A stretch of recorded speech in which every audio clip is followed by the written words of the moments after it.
진희생 쌤과 함께하는 인생 수업. 넷째 날 내가 살아갈 세상이라는 주제로 이야기를 해보도록 하겠습니다.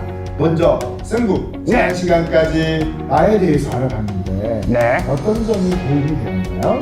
저에 대해서 조금 더 자세하게 알게 된 점이 좋았어요. 사실 진짜로 저희가 어디 가서 소개할 때는 정작 저 자신은 저에 대해 모르는 경우가 많아요. 맞아요. 그리고 이런 기회를 통해서 나를 더 알고 아낄 수 있게 됐으면 좋겠습니다. 네, 좋습니다. 이번에는 내가 살아갈 세상에 대해서 알아보도록 하겠습니다. 우리나라에 대해서 알고 있는 거 세 가지만 이야기해 주세요. 우리나라의 수도는 서울이다. 서울이다. 그리고 삼면이 바다인 반도다. 네, 성명이 바다다. 독도는 우리 땅이다. 맞아요. 이거는 멋있다. 자, 친구도 한번 이야기해 주시겠어요? 우리나라에 대해서 세 가지만. 네, 좋아요. 우리 인류는 70만 년 전에 돌을 깨서 만든 도구로 사냥을 하고 채집을 하면서 살았던 구석기 시대와 또 1만 년 전에 돌을 갈아서 만든 도구로 농사를 짓기도 한 신석기 시대를 살아왔었습니다. 그리고 기원전 2000년 경에는 청동을 사용하는 청동기 시대가 시작되었고 농업의 발달로 인구가 증가하고 국가가 만들어지기 시작했습니다. 자, 잠깐 퀴즈. 우리나라의 첫 번째 국가는 무엇이죠? 고조선! 네, 맞아요. 고조선. 고조선을 세운 단군 왕건이 나라를 만들 때 어떤 생각으로, 네. 어떤 마음으로 만들었죠? 널리 인간을 이롭게 하라. 맞아요. 우리 공부하는 동안 더 똑똑해진 것 같아, 쌤구가. 똑똑한 강아지라고요. 원래 똑똑한 강아지인데 인생 수업을 하면서 더 똑똑해졌어요. 이 정도는 우리 친구도 다 알고 있겠죠, 그렇죠? 이 시기에 단군왕검이 홍익인간, 널리 인간을 이롭게 한다는 이념으로 우리나라의 최초의 국가인 고조선을 만들었습니다. 그리고 지금 살고 있는 이 땅을 중심으로 약 4,000년 동안 왕이 다스리는 왕국들이 있었어요. 삼국시대 고구려 백제 신라, 그리고 통일신라와 발해 고려 조선으로 이어지는 왕국들입니다. 이 시대의 특징이 바로 왕이 백성을 다스렸다는 겁니다. 조선 말에 잠시 대한제국, 황제가 다스리는 대한제국이 되었다가 일제강점기를 거치는 동안 1919년 4월 11일 대한민국 임시정부가 만들어집니다. 왕이나 황제가 아니라 국민이 주인인 나라를 만들려고 했던 것이죠. 1945년 일제로부터 나라를 되찾고 1950년 한국전쟁 이후 어려운 시기를 보냈지만 지금은 그런 어려움을 잘 극복하고 더욱 행복하고 강건한 나라로 나아가고 있습니다. 경제적, 군사적, 문화적으로도 크게 성장했지만 민주주의의 성장은 눈이 부실 정도로 중요하죠. 1950년대 이후 우리 국민들은 독재와 횡포를 일삼는 몇몇 대통령들이 맞서 굴하지 않고 싸워왔고요. 피청구인 박근혜 대통령을 파면한다. 이 말 기억나나요? TV에서 봤던 것 같은데요. 네, 맞아요. 2017년 3월 10일 오전 11시 헌법재판소는 박근혜 대통령의 탄핵을 결정했습니다. 2016년 10월 29일 박근혜 대통령의 퇴진을 요구하는 촛불집회가 처음 열렸고요. 당시 여론조사 결과 탄핵 찬성 의견이 78.2%였어요. 그리고 국회의원들 300명 중에 234명이 찬성해서 국회 탄핵 소추안이 가결되었습니다. 국민의 탄핵 찬성 여론과 국회의원들이 마음이 맞은 거예요. 박근혜 최순실의 국정농단으로 인해 시작된 촛불 집회가 놀라운 민주주의 혁명을 이루게 되었습니다. 혹시 이 시기에 쌤구도 이런 경험을 해본 적 있어요? 저 그 자리에 있었어요. 그래요. 사람들이 엄청 많이 모여 있어가지고 네. 뭔가 하고 봤더니 바로 그 자리였어요. 맞아요. 이렇게 사람들이 폭력이 아니라 이렇게 모여서 자신들의 국민들의 뜻을 이야기를 하고 그것이 받아들여져서 잘못된 것을 바로 잡는 국민의 힘을 느낄 수가 있었죠. 이렇게 민주주의 혁명을 이뤄낸 천만 촛불 시민들은 민주적이고 평화적인 정치 참여를 기념하는 2017년 에버트 인권상을 받게 됩니다. 친구도 이 과정에 혹시 부모님과 참여한 경험이 있으신가요? 그런데 이러한 촛불 혁명의 밑바닥에는 헌법이 있다는 걸 알고 있나요? 헌법 들어봤어요. 네. 헌법 1조. 헌법이 1조개나 된다고요?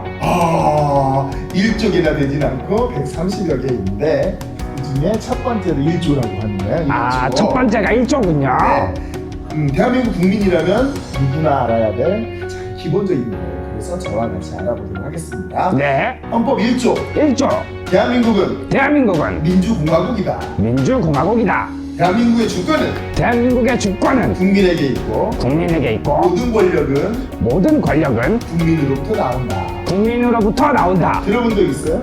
들어봤어요. 그렇죠. 대한민국의 주인은 바로 국민이다.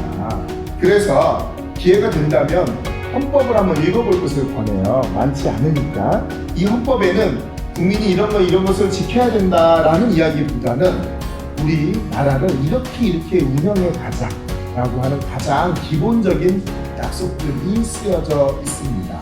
우리가 살고 있는 사회에 대한 이야기를 해봤고요. 우리가 살아가는 세상에 대해서도 좀 더 얘기를 해볼게요. 어떤 세상을 살아가게 될 것인가.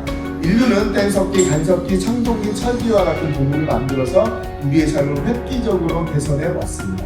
1765년 스코틀랜드 사람 제임스 와트가 만든 증기기관으로 인해 운송수단이나 공장의 기계들이 발전하게 되고 물건을 많이 만들어서 멀리 보낼 수 있게 되었어요. 이를 산업혁명이라고 합니다. 이 시기에는 인간이 공장과 농장에서 하는 많은 일들을 기계가 대신하게 되었어요. 1946년 미국에서 군사적 목적으로 ENIAC이라는 컴퓨터를 만들었습니다. 오래전에 만들었죠. 컴퓨터가 생각보다 오래전부터 나왔군요. 네, 한 70여 년 됐는데 이때는 미사일 슝 날아가는 이것을 계산을 해야 되는데 이게 그냥 이거 어렵기 때문에 이것을 계산하기 위해서 만들어진 컴퓨터인데 지금은 대부분의 가정에 집에 개인적으로 사용하는 컴퓨터가 있고 인터넷으로도 다 연결이 되어 있고 심지어 스마트폰은 전화통화 외에도 컴퓨터의 여러 기능들을 가지고 있습니다. 그리고 이런 컴퓨터와 인터넷과 스마트폰과 같은 기술 덕분에 우리는 직접 만나지 않아도 이렇게 쌤과 함께 카메라 앞에서 또 친구는 스마트폰이나 컴퓨터 앞에서 우리를 만날 수가 있는 거죠. 먹고 살기 위해 필요한 식량은 대규모 농업과 농기계 및 새로운 농법으로 인해서 부족하지 않게 될 것입니다. 문명이 유지하는 데 필요한 전기도 지금은 원자력과 화력발전에 의존하고 있지만 점점 더 태양이나 바다와 같은 신재생에너지를 더 많이 사용하게 될 거예요. 인간이 하던 일들을 이미 기계와 컴퓨터가 많이 대신하고 있습니다. 하지만 앞으로 더 많은 일들을 대신하리라 예상을 하고 있습니다. 예를 들어 판사와 변호사 같은 직업도 앞으로는 인공지능 컴퓨터가 하게 될 가능성이 높다라고 얘기하는 학자들도 있습니다. 감정이 흔들리지 않고 선입견을 갖지 않고 보다 정확하게 법을 적용할 수 있기 때문에 그러지 않을까 생각을 해요. 자, 그럼 선생님이란 직업은 어떻게 될 것 같아요? 선생님이란 직업은 그래도 네. 인공지능이 하기에는 너무 차가운 느낌이에요. 아, 그렇죠. 네. 사실 지식을 배우는 거는 인공지능이나 컴퓨터를 통해서 할 수도 있지만 지식보다 더 중요한 사람과 사람이 함께 살아가는 것은 인공지능이 알려줄 수가 없어요. 직접 만나고 싶어요, 사람은. 네. 다른 사람을 만나고 싶고 눈을 바라보고 이야기 나누고 싶고 같이 놀고 싶고 같이 공부하고 싶은 그 마음이 있기 때문에 선생님이란 직업은 사라지지 않을 것 같아요. 정말 좋아요, 그거는. 네, 왜냐하면 선생님과 또 친구들이 함께 하는 것이 인간의 삶에서 매우 중요하기 때문에 그렇습니다. 이렇게 인간만이 가능하다고 생각했던 많은 직업들을 인공지능이 넘보고 있어요. 먹고 사는 문제가 거의 해결이 되고 힘든 노동이나 전문 직업들도 인공지능과 로봇이 대신하는 시대가 벌써 우리 곁에 와 있습니다.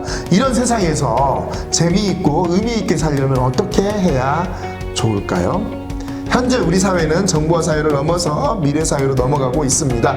TV나 책에서 4차 산업혁명이라는 말도 여러 번 들어본 적이 있을 거예요. 과학기술이 빠르게 발달하면서 세상도 빠르게 변화하고 있어요. 여러 미래학자들이 미래를 예측하고 필요한 능력을 이야기하고 있습니다. 그중 가장 중요한 것은 우리가 지금까지 해왔던 자기를 성찰하는 능력이라고 생각을 해요. 나는 누구인가? 내가 무엇을 좋아하고 잘하는가? 이런 것을 잘 알고 있는 사람은 세상이 어떻게 변하더라도 그 변화 속에서 나름 의미 있고 재미있게 살아갈 가능성이 더 높을 것 같아요. 맞아요. 높습니다. 쌤군은 오늘 우리나라에 대해서 그리고 이 세상이 변해가는 거에 대해서 함께 이야기를 나눠봤는데 어떤 것을 배우고 느꼈나요? 저는요 사실 별로 관심이 없었던 내용들이었는데 네. 내가 살아갈 그리고 우리 친구들과 같이 살아갈 곳이라고 생각하니까 네. 앞으로는 어떤 일이 있었는지 조금 더 많이 궁금해질 것 같아요. 네, 그렇습니다. 친구는 어떤가요? 내가 살아갈 세상에 대해서 좀 더 궁금해졌나요? 자, 쌤 마지막 한마디. 얘들아, 우리를 알게 되면서부터 우리를 아낄 수 있었듯이 세상을 알게 되면 어쩌면 이 세상도 더 아끼게 되지 않을까? 좋아요. 인사하겠습니다. 안녕.